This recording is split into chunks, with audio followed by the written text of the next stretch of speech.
+1 class बेटा हमने 8th lesson शुरू किया हुआ है। लेसन का नाम है संघीय विधान पालिका मतलब यूनियन पार्लियामेंट, जिसमें हमने लोकसभा कर लिया था। आज है हमारा उसमें topic Rajya Sabha, council of states. Question है बेटा, राज्यसभा की रचना और शक्तियाँ लिखें। बेटा मैंने जिस दिन लेसन शुरू कराया था मैंने आपको बताया था संसद के 2 सदन होते हैं, एक होता है लोकसभा, एक होता है राज्यसभा। जो लोकसभा है जो हम कर चुके हैं बेटा वो निम्न सदन है, लेकिन फिर भी वो ज़्यादा पावरफुल है। उसका कारण ये है कि वो लोगों द्वारा प्रत्यक्ष रूप से चुनी हुई संस्था होती है।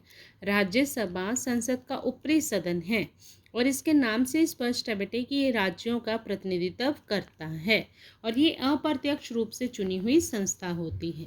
सबसे पहले है इसकी रचना, कंपोजिशन क्या है इसकी। इसके सदस्यों की संख्या 250 निश्चित की गई है बेटा। इनमें से 238 सदस्य जो होते हैं वो राज्यों और केंद्रीय प्रशासित क्षेत्रों में से चुने जाते हैं और 12 सदस्य जो होते हैं राष्ट्रपति द्वारा मनोनीत किए जाते हैं। लेकिन बेटा राष्ट्रपति जो है केवल उन्हीं सदस्यों को मनोनीत करता है जिन्हें विज्ञान, कला, साहित्य के क्षेत्र में प्रसिद्धि प्राप्त की होती है। मतलब ऐसे नहीं कि जो उनसे मर्जी वो 12 सदस्य जो है अपॉइंट कर सकता है। उसके लिए शर्त ये होती है बेटे कि वो विज्ञान, कला और साहित्य के क्षेत्रों में प्रसिद्धि प्राप्त कर चुके हों। अब है इसकी चुनाव विधि, मेथड ऑफ इलेक्शन। राज्यसभा के सदस्यों का चुनाव राज्य विधानसभाओं के चुने हुए सदस्यों द्वारा खुले मतदान द्वारा किया जाता है। और कौन सी इसकी चुनाव विधि है? अनुपातिक प्रतिनिधित्व की एकहरीय परिवर्तनीय मत प्रणाली। आपको याद होगा हमारे राष्ट्रपति और उपराष्ट्रपति का चुनाव भी इसी विधि के अनुसार किया जाता है, अनुपातिक प्रतिनिधित्व की एकहरीय परिवर्तनीय मत प्रणाली द्वारा। ठीक है। अब है इसकी योग्यताएं, क्वालिफिकेशंस क्या होनी चाहिए जिस व्यक्ति ने राज्यसभा का मेंबर बनना है।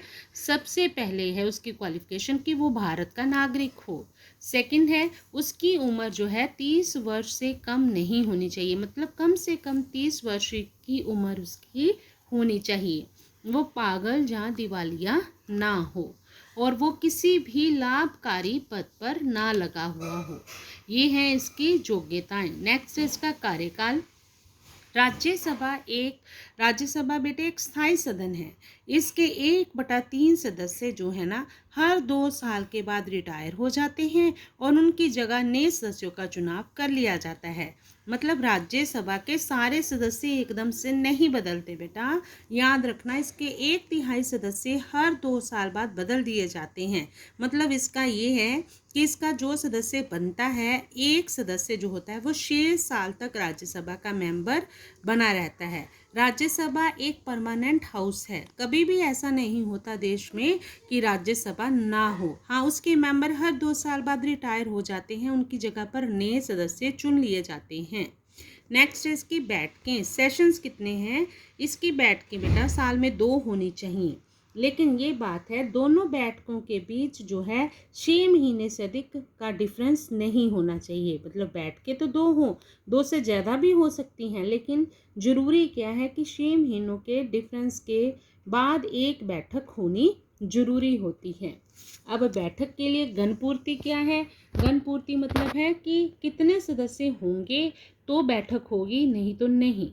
जैसे 1/10वां हिस्सा हो, मतलब जितने सदस्य हैं उसका 10वां हिस्सा होगा तो बैठक होगी, नहीं होगा तो बैठक बेटे स्थगित कर दी जाती है। फिर दोबारा से टाइम देकर बैठक बुलाई जाती है।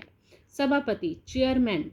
चेयरमैन कौन होता है बेटे राज्यसभा का? जब मैंने आपको उपराष्ट्रपति का वाला लेसन करवाया था तब भी मैंने बताया था राज्यसभा का जो सभापति है वो अलग नहीं चुना जाता। जो हमारे देश का उपराष्ट्रपति होता है, वाइस प्रेसिडेंट ऑफ इंडिया है जो, वही राज्यसभा का सभापति होता है। और राज्यसभा को समय समय पर संसद द्वारा निश्चित किए गए अनुसार, मतलब जो टाइम टू टाइम हमारी पार्लियामेंट निश्चित करती है, फिक्स करती है कि कितना वेतन और कितना भत्ता जो है वो राज्यसभा के मेंबर्स को मिलना है। तो ये थी बेटा राज्यसभा की रचना। ओके बेटा।